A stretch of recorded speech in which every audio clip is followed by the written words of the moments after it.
So much to my dismay, it would seem as though the Utah Jazz have not come to terms with the decision of keeping Lauri Markkanen, and instead, because they were entertaining the possibility of trading him, some interesting offers must have been put on the table because now it seems as though they are highly likely to trade him.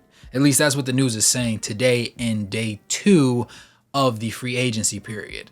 Now, Lauri Markkanen obviously was not an all-star last year. He was an all-star the previous season. And being that he is a 7-footer that has a very large window of defensive versatility, there's a lot of different ways you can mix and match him on the defensive side of the ball. Offensively, he put up almost 50, 40, 90 splits across his years with the Utah Jazz. He wanted to stay here. Danny Ainge told him that he should buy a home in Salt Lake City because he was planning on keeping him here long term as a cornerstone of the franchise. And it seems like it's coming to an end, which is unfortunate because I do genuinely enjoy covering him as a player. And regardless, I will still continue to do my due diligence and keeping up with his game regardless.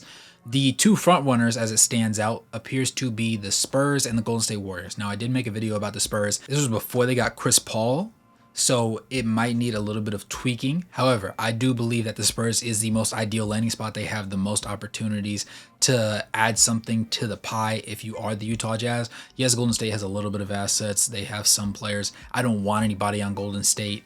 They just folded and told Klay Thompson he couldn't have the money that he was requesting because they didn't have the money. And then ultimately, magically out of nowhere, for Paul George, they had the money. So they lost out on both of those pieces, and I don't think you want to send Lauri to that situation. Could Lauri be a good running mate, and particularly in pick and pop situations, just pick and rolls in general with Stephen Curry? Of course, that would be amazing. But at the same time, there's just not enough talent there for it to make enough of a positive to make the Warriors into contenders. That just wouldn't work. Now, if Lauri does end up joining Wemby, along with Chris Paul and Stephon Castle and Devin Vassell and the likes of Jeremy Sohan and a couple others, I do think that is a play-in level roster. Call me crazy. The thing that a lot of people fail to realize is they look at the record that the Spurs had last year, and that's not indicative of who they are as a team genuinely. When Wemby plays, they have a positive box score plus minus. The issue was he played roughly half of the game, and they were getting clapped in the game minutes that he was not playing on the court. So that tells you play Wemby, you win games. Add an actual point guard that can provide Wemby with the ball, and instead of him having to initiate offense either on his own or hope and pray that somebody throws it to his lanky behind at the rim, makes life a lot easier. Stephon Castle, defensively mobile, not a slouch, plays like a dog. Needs a little bit of work on his three-point jumper, but anything inside that arc, he's going to work. Also a very good passer. I expect Chris Paul to have this similar effect on him that he had on Shai Gilgeous-Alexander and see him take that next step even after Chris Paul eventually, as I believe, will leave the Spurs. If you add Lauri Markkanen into that situation, obviously you have a lot of other young pieces that are taking the next step into their own. You have a team that can legitimately go into the playoffs. A pick and roll with Lauri and Victor Wembanyama is absolutely exquisitely disgusting. Have that with a young Stephon Castle. Have that with an aged veteran and CP3. He doesn't even have to be incredibly mobile. Doing it with a 7-footer is easy. Imagine setting a pick and roll. Victor Wembanyama, CP3. Wemby rolls, and CP3 doesn't like what he sees. Decides to kick the ball out to Lauri Markkanen. That's a bucket. Doesn't like the kick out? Lobs it at the rim. Victor Wembanyama, dunk. Or flip-flop it. Victor can hit threes too. Not at the same clip, but if you send Lauri over there, I guarantee you he's going to get a lot more of a skill boost than he had before. And as long as he gains more size, gets a little bit stronger, a little bit denser, and a little bit girthier, and he's able to take a little bit more of a pounding, you can play him more extended minutes. And then this trade makes a lot of sense if you are a Spurs fan. I'm all over the moon for them. Obviously, the Nets, along with the Hawks, being a little bit on the rim of making a full rebuild. The Nets have just completely committed to it, so they're having a fire sale on a couple pretty good role players, if I do say so myself. So if you are the Spurs, I would look into that. If you're also going to look at the Atlanta Hawks, depending on whether they decide to keep Trae Young or if they want to send him away, I could see Trae Young getting possibly sent over to the Spurs as well. Now, that would obviously be the best case scenario if you are a Hawks fan because they have your picks. When DeJounte Murray was traded over to the Atlanta Hawks, they sent over their first round picks. So now you can get those back, completely disassemble your roster, start from square one, and go full rebuild along with the Brooklyn Nets. And honestly, that makes a lot of sense to me because I don't see Atlanta contending in the next couple of years. I believe Trae Young has 3 or 4 more years on his contract, and I don't see them closing the gap in that window, to be honest.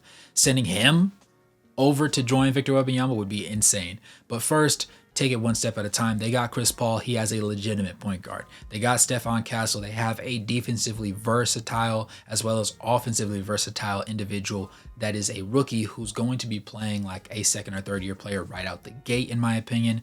And then you have the ability to spend some draft capital, maybe send over a young player or two in exchange for Lauri to the Jazz, who are going to be going complete tank mode in attempts to capture the flag, or just grab anybody in really that top 5 to top 7, because they're all really big game changers and they're capable of committing high level effort plays on a consistent basis and affecting your winning category.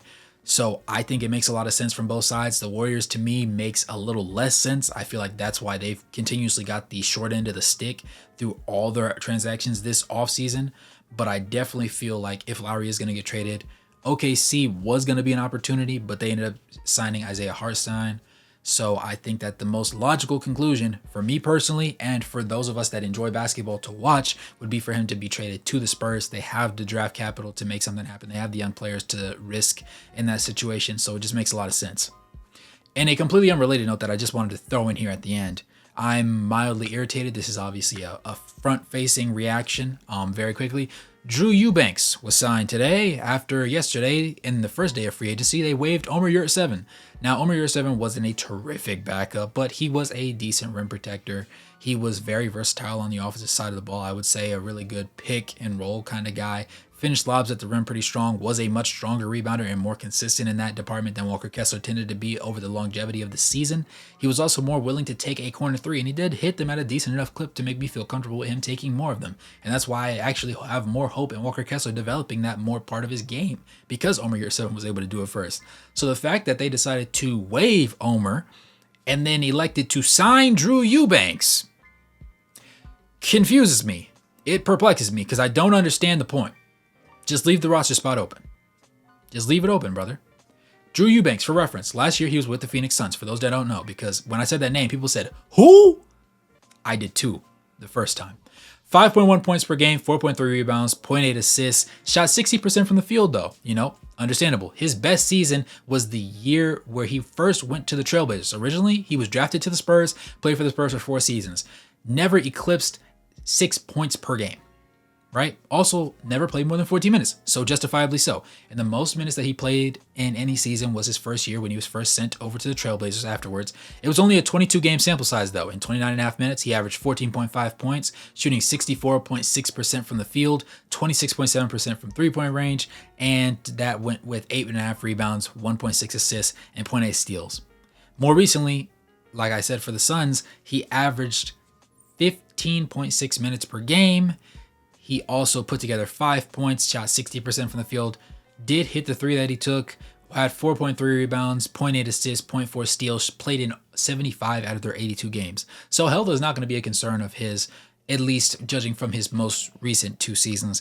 But overall, I don't understand the point of adding him and cutting Omer Yurtseven just in order to do this, because he doesn't push the needle positively and he doesn't push the needle negatively. He's just there.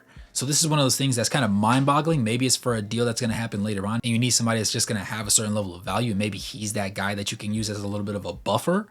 But to me, tomato, it just doesn't make sense. And I was fond of Big Yurt. I think that's why I feel a little bit more irritated about it. Drew Eubanks, to me, from what I've seen on his tape and watching him even last season in the games where the Jazz did play against the Suns and in other games as well, he just doesn't do much for me, honestly. Now, maybe there's something we don't know, and Danny Ainge in the front office is cooking up something crazy, but that remains to be seen. Either way, my prediction is going to be for if Lauri does get traded, again, I'm perfectly fine with him staying on the roster and us tanking and him just playing sporadically and playing hurt, the majority of the season. And then we also have him along with whoever we end up taking in next year's draft. But if not, I think that the Spurs are the most ideal candidates for his play.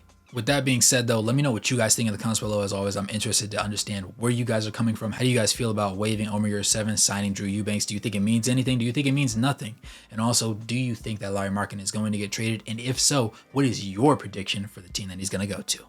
With that being said, this has been your boy Wraith Hoops. Go ahead and smash that like button, subscribe, turn on post notifications if you're a fan of the NBA and more specifically the Utah Jazz for this one or the San Antonio Spurs, because if this trade does happen, I'll be doing a lot more coverage on them as well, and drop a donation to help support the channel. With that being said, as always, good morning, good evening, and good night, no matter where you're on the globe watching. Thanks for tuning in, and I'll catch you guys in the next one. Peace.